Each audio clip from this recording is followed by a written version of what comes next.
germanos, con su individualismo, impusieron la variedad, el fraccionamiento, el pequeño señorío característico del periodo feudal. La invasión de los bárbaros señala el comienzo de una nueva edad histórica, porque el espíritu germánico de variedad que se ve informado a toda la Edad Media es lo que más contrasta con la manifiesta tendencia de la Edad Antigua. Las anteriores invasiones tenían como objeto preferente la colonización. Los germanos, en cambio, vinieron para la guerra y la conquista. Eran fuertes y por la fuerza se apoderaron de la tierra invadida. Así se la repartieron y hasta llegaron a disputársela. Eran profundamente individualistas y cada señor se rige en pequeños reyezuelos, que manda y dispone a su antojo, apenas sin trabas ni cortaprisas, y con el cual muchas veces tiene que contemporizar los verdaderos monarcas. Así pues, dos poderes llegan a existir simultáneamente, el poder real y el poder señorial. Es decir, de una parte el rey, jefe del Estado, y como tal, con poder sobre todos los individuos del reino, y de otra parte los nobles y señores, y también los obispos y abades, a quienes el rey, de modo expreso o tácito, reconocía como dueños de las tierras, con derecho a que las rigiesen de por sí libremente, con muy pequeñas limitaciones. Los nobles constituían la clase superior de la sociedad y se denominaban príncipes, condes, etc. Había también una especie de nobleza inferior o subalterna, o por lo menos una clase privilegiada, la de los milites o caballeros, que eran los hombres libres que por cuenta propia podían costear caballos y armas con que ir a la guerra, a cambio de lo cual se les concedía diversos privilegios. Los obispos y abades, poseedores de territorios, eran verdaderos señores, igual que los nobles, y como ellos concurrían a la guerra con sus gentes, mandando frecuentemente ellos mismos las tropas. Existía la servidumbre, dividiéndose los siervos en personales, como prisioneros de guerra, descendientes de esclavos o comprados, y adscritos a la gleba, o sujetos a la tierra, de la cual no podían separarse, siendo vendidos o donados con ella, igual que si fueran un producto de la misma. La palabra miles en latín significa soldado de infantería, en oposición a eques, que significa soldado de caballería. Pero esta palabra la vemos ya en documentos del siglo X con un sentido genérico, siendo una categoría social, la de los caballeros, que transmite su condición por heredad.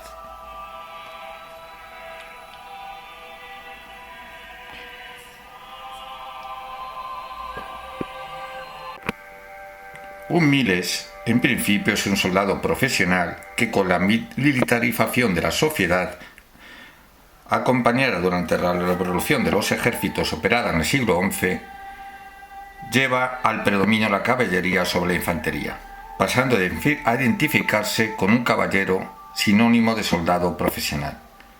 La importancia de estos guerreros a caballos radica en el proceso efectuado después del año 1000. Los guerreros europeos adoptan la táctica de formación cerrada con una larga lanza sujeta debajo del brazo derecho, centrado sobre un asiento especial a gran velocidad, formando junto al caballo un proyectil temible. Estos cambios producidos en el campo de las técnicas y tácticas militares iniciados en el siglo XI y generalizados a lo largo del siglo XII y XIII implican la revalorización de los guerreros a caballo, sobre todo de los mejor armados, los caballeros de élite.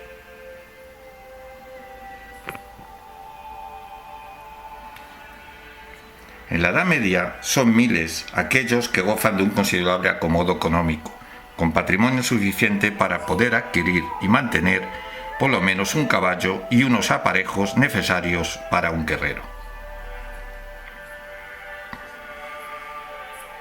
Además de la defensa del propio espacio, los milites acompañan al señor o al propio rey o a sus condes y tenientes. De esta manera, los defendientes o segundones de la aristocracia, que deberían de ser muy numerosos, o grupo de infanzones e hidalgos, se fue ampliando considerablemente junto a los reyes de Castilla o de León, sobre todo en los espacios fronterizos en pugna con el Islam. La heráldica hace su aparición en el siglo XII, justo cuando comentamos los primeros milites de los caballeros de Andrade, del linaje Andrade. Su origen está relacionado con las justas y torneos en los que los caballeros representan sus escudos, formas geométricas que se contemplan como figurativas o legendarias, que convierten a sus símbolos de identificación con el fin de que los espectadores puedan distinguir y diferenciar a cada uno de los participantes de la justa. Así hallamos el origen de los escudos de armas. El paso siguiente fue adornar las fachadas de los pazos, los castillos o cualquier otra obra emprendida por los caballeros correspondientes con su escudo militar. En este escudo se irán inmortalizando en piedra sus continuas proezas, como nuestro caballero Fernando de Andrade, que incorporará a su escudo de armas los de su familia y los atributos condales y más de 18 banderas que capturó a los franceses en la batalla de Seminara y que todavía hoy adornan su sepulcro.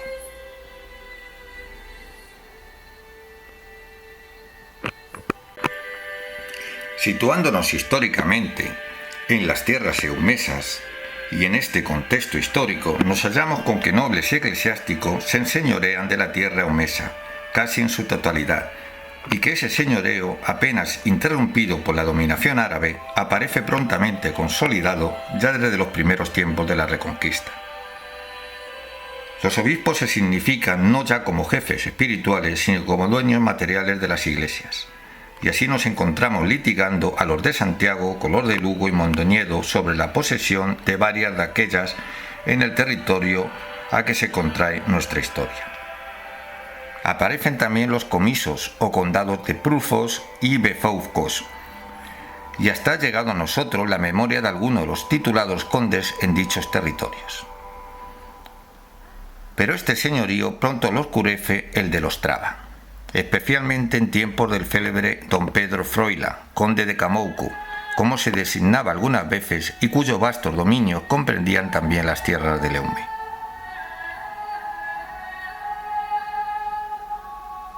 A los antedichos señoríos hay que agregar el que ejercían las casas religiosas que florecieron en la comarca: Noguerosa, Minio, Bréamo, Cabeiro, Monfero. Lo indicado no fue obstáculo para que algunas tierras se hubiesen conservado libres o para que andando en el tiempo disfrutasen la condición de tales. Así ocurre con las feligresías que se dirigen a Alfonso X para constituir la villa y jurisdicción de Pontedeume. La historia de los señores de la Casa de Andrade, a partir de Fernán Pérez Fobó, constituye un núcleo esencial de la historia de Pontedeume. Nuestra villa vive tan íntimamente ligada a esa casa y florece tanto a la sombra de ella, que al fundirse la familia Andrade con la de Lemos, tomando asiento en otra parte, Pontedeume decae visiblemente y se estanca, en tanto que otras localidades próximas y de menor nombre adquieren una mayor prosperidad. De 30 de diciembre de 1270 es la partida de nacimiento de la villa de Pontedeume, una puebla tardía con respecto a las otras pueblas norteñas. El privilegio que sale de la Cancillería de Alfonso X se concede a una treintena de feligresías para que la tierra sea mejor poblada y se mantenga más en justicia. Cuando se funda, monasterios como San Juan de Cabeiro, Santa María de Monfero, San Miguel de Bréamo o Santa María de Noguerosa llevan muchos años de vida.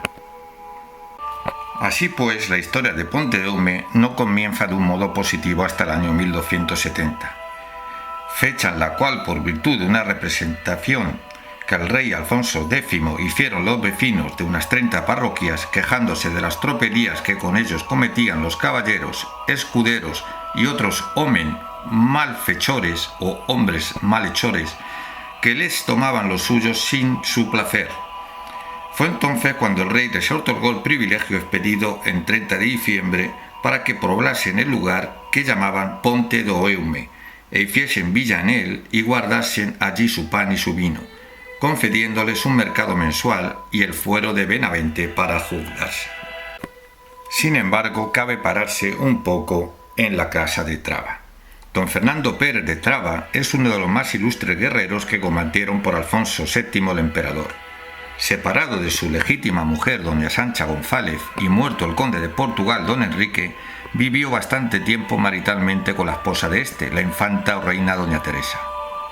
Con su hermano don Bermudo quiso alzarse con el reino de Portugal, pero le derrotó el príncipe portugués Alfonso Enríquez en el año 1152. Tuvo el gobierno de Galicia, titulándose conde, como lo había hecho su padre. Contribuyó a la fundación y dotación de muchas casas religiosas y de él se supone que trajo a Galicia a los templarios.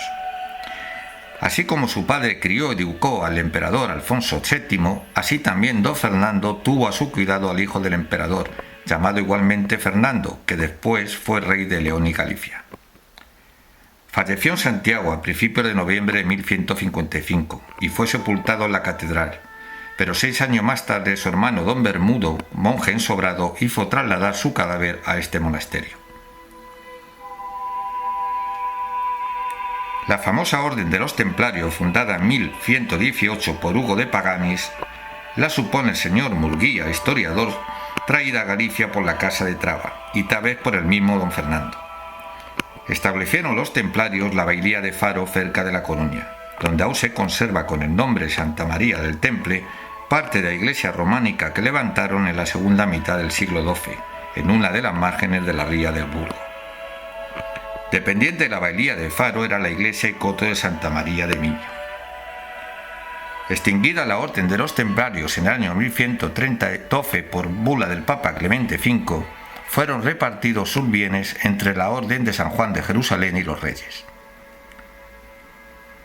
Don Alfonso XI cedió a don Pedro de Castro de la poderosa Casa de Lemos los bienes que los templarios habían poseído en los reinos de León y Galicia, y lo que pertenecía a los templarios del Burgo aparece más tarde en manos de los señores de Andrade, quienes, no sin resistencia y combate por parte de aquellos, se apoderaron de los aludidos bienes.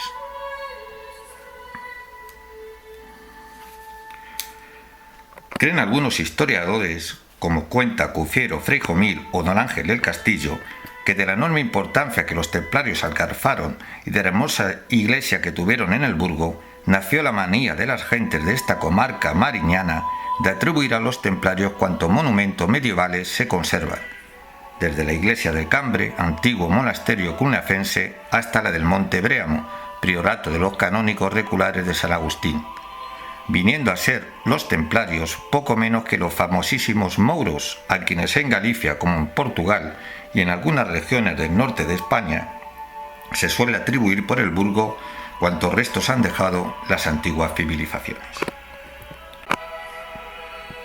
Aunque dejemos a un lado a los que entrándose por los reinos de la fantasía quisieron ver en San Miguel de Bréamo un castro levantado por las gentes del fabuloso rey Virigo, no hay por ello hay razón para desechar radicalmente la hipótesis de los que suponen que allí, como las cimas de otros montes, hayan tenido culto las divinidades paganas.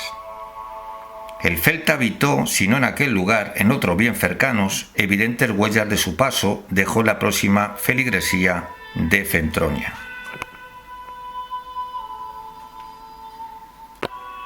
La importancia de San Miguel de Bréamo es muy importante. Tenemos en San Miguel de Bréamo un hermosísimo ejemplar de la arquitectura románica, con una de las primeras bóvedas ojivales que se construyeron en España. De tiempos bastante posteriores no podemos dejar sin mencionar la iglesia de Santa Eulalia de Louvre. La iglesia de Louvre disfrutó, como otras muchas, del derecho de asilo o de acogerse a sagrado. Del mismo modo, la excolegiata de Cabeiro hállase en la parroquia de Capela, perteneciente al término municipal del mismo nombre en el partido de Pontedeume y a unos 14 kilómetros de esta villa. El nombre Cabeiro procede de Calvario, según consta en documentos latinos medievales. La semejanza de la palabra cabeiro con el término cabirus, denominación que recibían unos dioses que adoraban los pelasgos y fenicios, hizo suponer a algunos la existencia del cabeirismo en la comarca eumesa. Sin embargo, Cabeiro es un refugio excepcionalmente adecuado para la vida ascética. Por eso no es de extrañar los que le atribuyen un origen misteriosamente religioso que se pierde en los oscuros de las más apartadas edades. lugar de maravilla, la imaginación urdió leyendas hasta en torno de su nombre. Pero la poesía no es la historia, y ésta fríamente manda a refrenar el vuelo de la fantasía y atenerse a la serena contemplación de la realidad y de su belleza. Háblese pues del fantástico cavirismo o véase al exaltado fervor de los primeros cristianos buscando las asperezas de Cabeiro, una reproducción de la santa montaña del Gólgota, siempre para nosotros tendrá más valor la fuerza imponente y avasalladora del paisaje, la extraña topografía del lugar, dejando su huella imperecedera en el vocablo inventado que alumbra la historia. No podemos dejar de mencionar que en Cabeiro se conservaban varios objetos que habían pertenecido, según la tradición, a San Rosendo, pero fueron trasladados a Santiago con ocasión de una visita hecha por el arzobispo de la diócesis. Hoy, en la capilla de Santa María de las Nieves de la parroquia de Capela, se guarda todavía un alba antiquísima cuyo uso se atribuye a San Rosendo. Hállase custodiada en un armario retablo del siglo XVII, que como aquella procede de la iglesia de Cabeiro. El alba es uno de los rarísimos ejemplares que se conservan en Europa de aquella época. A título de curiosidad, en el próximo monasterio de Moncero, la Virgen de Fela gozó en todo tiempo de fama muy milagrosa. El monje archivero dijo que tantos son los milagros de Nuestra Señora que ha hecho por medio de la Virgen de Fela, que podían escribirse algunos libros si fuera a referirse todas las dolencias que ha sanado, los ciegos que por su intercesión recibieron la vista, los mancos y tullidos que recobraron brazos y piernas, y sobre todo endemoniados libertados, los justos el aumento de gracia y los pecadores el perdón de sus pecados. Pero lo que nos interesa es la semblanza de un caballero como Fernán Pérez de Andrade. La casa de Andrade, heredera del Ars de Traba, impónese de otro señorío a todo otro señorío. Desde que Enrique de las Mercedes dona a Fernán Pérez Obó los dominios de Pontedome, El Ferrol y Villalba, los Andrades son como soberanos independientes de estos territorios. Don Fernando Pérez de Traba no desmerece la inmensa dimensión de un personaje como Fernán Pérez de Andrade. La historia de los señores de la Casa de Andrade a partir de Fernán Pérez Obó constituye el núcleo esencial de la historia de Pontedome. Hasta Fernán Pérez Obó poco interés tienen para nosotros los anteriores personajes de la Casa de Andrade. Era dueño Fernán Pérez de un muy vasto señorío, así nos lo dice su célebre capellán Fernán Martís, que por su mandato y para su uso copió en gallego la crónica troyana atribuida a Benoit de Saint-Maur. Entre sus hazañas, Fernán Pérez acompañará en el mismo año al rey don Pedro en su expedición a Aragón, y sin duda el monarca, con la donación últimamente mencionada, quiso recompensar los servicios que entonces le había prestado y quizás otros de los que no se tiene memoria. Dícese que, declarado Fernán Pérez partidario de don Enrique el Bastardo, le albergó en la Torre de Andrade, en ocasión en que andaba hundido don Pedro, de su hermano don Pedro, quien pretendía darle muerte, y que le facilitó un navío para que, con su gente de armas, se embarcase en el Ferrol, desde donde le acompañó a Asturias y de allí a Vizcaya, siguiendo luego por mar a La Rochelle para alistarse aquí don Enrique bajo la bandera del rey de Francia, que estaba en guerra con Inglaterra, recibiendo sueldo de él.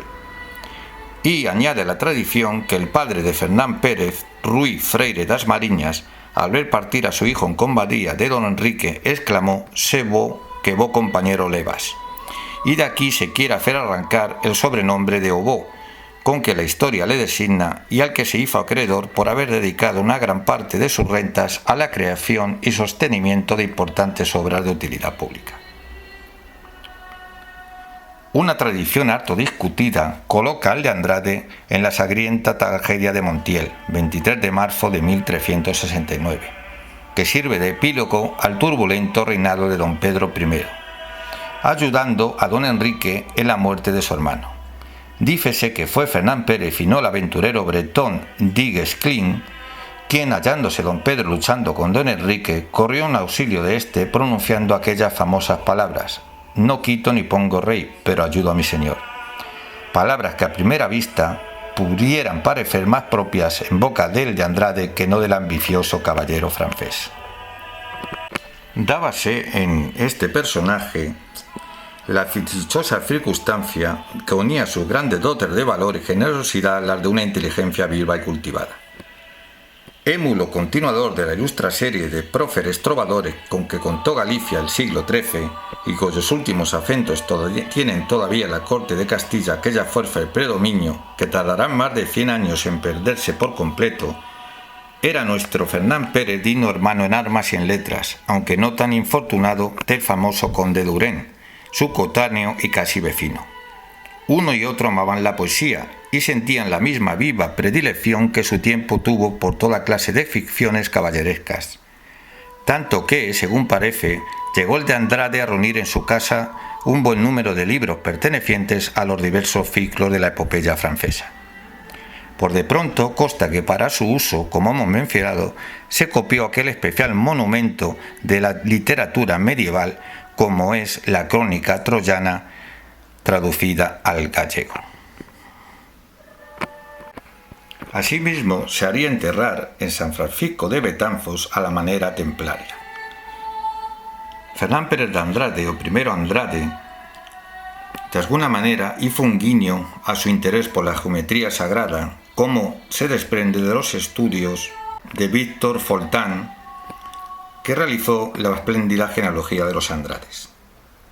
Asimismo hizo una retrospectiva de carácter heterodoxo sobre el simbolismo del monumento funerario que se halla en su espléndido monumento en el cual se sepulta. Sabido es que este personaje, Fernán Pérez, hizo uso en su escudo del lema en letras de sable Ave María Gracia Plena, un lema mariano que algunos autores asocian con la orden de los templarios, sobre cuyos bienes mandó tirar pesquisa. Recordemos que la casa de Andrade también tuvo muchos vínculos, como en la corte de Portugal demuestra su condición de maestres del Caballeros de Cristo. Pero la gran obra fundadora de Fernán Pérez manifiéstase en la fundación de Santa Catarina de Montefaro, antiguo albergue templario, también Templo del Sol, situado entre Mogardos y Ares, sobre promontorio del Segaño, cerca de lo que antiguamente podíamos hablar de un antiguo monasterio o iglesia como la iglesia de Chanteiro. Sabemos que Fernán Pérez de Andrade procedía de una estirpe de caballeros. Ruy Frei de Andrade, su padre, fue armado caballero en 1332 por Pedro Fernández de Castro, quien a imitación de lo que hiciera el propio Alfonso XI, con ricos hombres y grandes dignatarios del reino, invistió como caballeros a Ruy Freire y otros 12 hidalgos gallegos. Sabemos también que dentro de la pirámide nobiliaria y siguiendo los criterios de jerarquización de don Juan Manuel, los caballeros ocupan la penúltima posición después de los infanzones y antes de los escuderos. El ascenso social de la Casa de Andrade desde la condición de miles, palabra desaparecida a finales del siglo XIII en beneficio de la palabra caballero, bien, digamos que el ascenso desde la palabra miles a la de gran señor se produce básicamente por obra de Fernán Pérez Obó y la ratificación posterior de este ascenso con la adquisición de un título condal.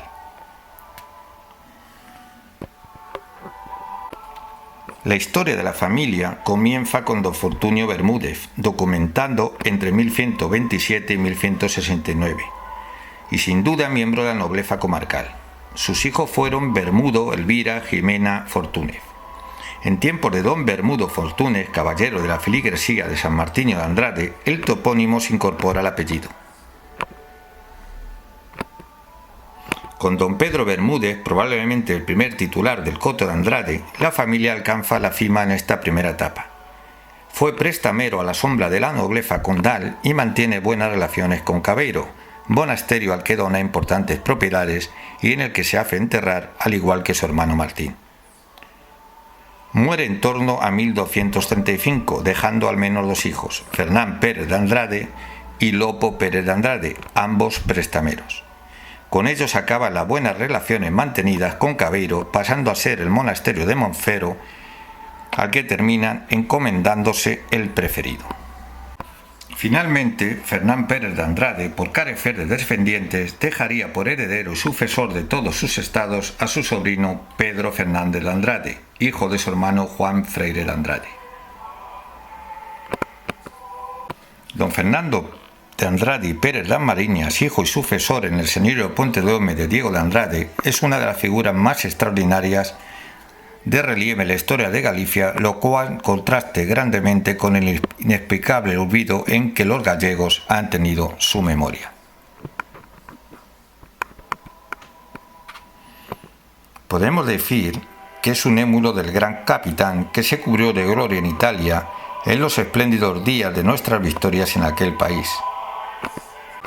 Sabido es que se distinguió sobremanera como guerrero, presumiéndose que sus primeras armas las haya hecho en la conquista de Granada contra los árabes, peleando al lado de su padre Diego, si bien cuando más sobresalió fue en las campañas de Italia, donde estuvo por 3 veces. Partió la primera vez de Cartagena a mediados de febrero de 1503, formando en la expedición mandada por don Luis de Portocarrero, en la que desempeñaba el cargo de lugarteniente y desembarcando en la Calabria. De los memorables hechos de armas en que allí tomó parte con tal ocasión, el sitio de Terranova y las batallas de Seminara y Garellano, las cuales dirigió como general en jefe por muerte de Portocarrero. Regresando el de Andrade a sus estados después de esta jornada, cuyo resultado fue la anexión a España del reino de Nápoles y la conclusión de la guerra que contra los franceses sosteníamos en Italia, pagóle el rey católico con las más negras de las ingratitudes, pues temeroso de que el de Andrade interviniese en las disputas que entonces conmovían al país a propósito de la gobernación del reino, dispuso en 1507 que saliese desterrado de Galicia. Volvió por segunda vez el de Andrade a Italia en 1511, campaña esta de la que hablaremos también más adelante, y a su regreso el entonces regente de España, Cardenal Cisneros, le encomendó el mando de las tropas reales, con las que más de una ocasión contuvo a los nobles que se oponían al regente. Así lo hizo con el duque de Alba cuando éste en 1517 quiso hacer valer por medio de las armas los dudosos derechos de su hijo al priorato de San Juan. Desde entonces nada se vuelve a saber de los Andrades hasta que en 1520 se persona en Santiago con motivo de las cortes que allí se proyectaban celebrar a fin de pedir voz y asiento en ellas para los procuradores de Galicia, a quienes se les había negado ese derecho que pasará a los representantes de Zamora. El final de la casa Andrade y su fusión con la de Lemos, su rival de otros tiempos, fue el final de este maravilloso linaje. Así vemos que por virtud del casamiento de doña Teresa de Andrade con don Fernando Ruiz de Castro Osorio de Portugal, primer marqués de Sarriá, añadieron el título de dicho marquesado y seguidamente en el reinado de Carlos I de España entra la casa de Andrade a formar parte de la de Lemos, siguiendo con este título por largos años hasta que en estos últimos tiempos se incorpora con la del actual duque de Alba.